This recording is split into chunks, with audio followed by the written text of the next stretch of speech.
Hello, friends, and welcome to segment 3 of getting ready to greet that wonderful Chag of Pesach. What is chametz? So far, we spoke about a little bit of our attitude towards cleaning for Pesach. Put on a CD, sing, hum a tune. What is chametz? So chametz are any one of the 5 grains: wheat, barley, oat, spelt, and rye. The common grains that we make bread, crackers, maybe pasta, all these type of foods we make out of these grains. And if the grains were cut off from the ground, and they're ground into flour or little bits of pieces, and once they become wet, once they come into contact with liquid, it must be baked, fully baked, before 18 minutes passes. That's called matzah. If I bake it completely before 18 minutes passes, it's matzah. Try this at home. Take a small plastic cup and put in a little flour. Plain flour from the kitchen. Don't make a mess. Don't make mom get upset. But take a little flour and put it in a small plastic cup and mix in a little bit water. Mix it around and then leave it on the counter. Put it out of the way that it shouldn't spill. And come back a little while later and you'll see an amazing thing. It's starting to get warm. It gets hot. It's starting to ferment. That's what Hashem does not want. It doesn't want the flour to ferment until it becomes chametz. It ferments for more than 18 minutes or more, before it's completely baked. That's chametz. So I have to get rid of pretzels and cookies, crackers, bread, some cereals. Many cereals are not, but Cheerios is regular chametz from oats.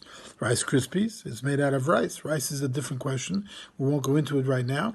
But these products are chametz, and I have to get rid of chametz. How do I get rid of chametz? We spoke about it a little bit. Do I have to go sell chametz on the corner? How do I get rid of it? And where do I have to get rid of it? Where in my house?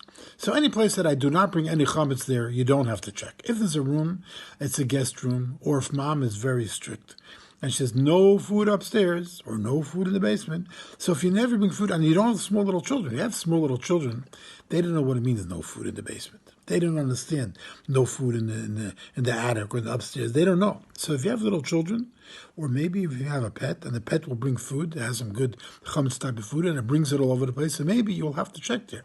But any place that I'm not going to eat, you don't have to worry about small little crumbs. If I walk in the street and chametz sticks to my shoes, there's chametz on the floor, and nobody's sweeping the floor, and nobody's guaranteeing that there's no chametz in the streets, and I come into their home, and I have chametz on the bottom of my shoes. Do I have to take off my shoes?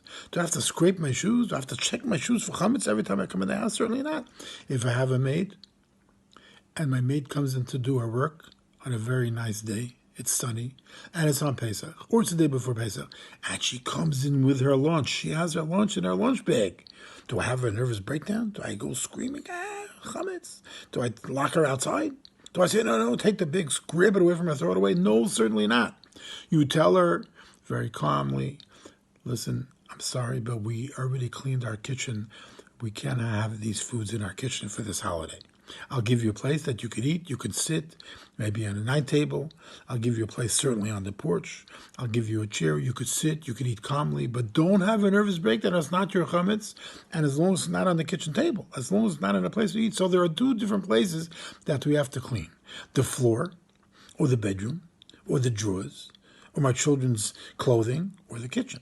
The drawers and the clothing do not need to be vacuumed out. They don't have to be inspected to see if this is a small little dot. Because I'm not going to eat a small little crumb. I'm not going to crawl around the floor and see, where's the small little crumb? There's a small. I'm going to put it in my mouth. Obviously, I'm not going to do such a thing. If it's a big piece, I might eat. If somebody has a nice cake that I hid from my wife, and I don't know where to sit, I put it behind the couch, and then I come on Pesach, I find that, I might eat it by mistake. So that's why I check for chametz the night before Pesach. I check to make sure that there's no large pieces, the size of an olive or larger. But a small little crumb, I don't worry about it at all, except in the kitchen. In the kitchen, I'm not allowed to eat one little speck of chametz. But to see a speck of chametz on the floor, I don't care about it. It doesn't bother me. To see it in my children's drawers, so you don't have to vacuum the drawers, you don't have to clean out their clothing.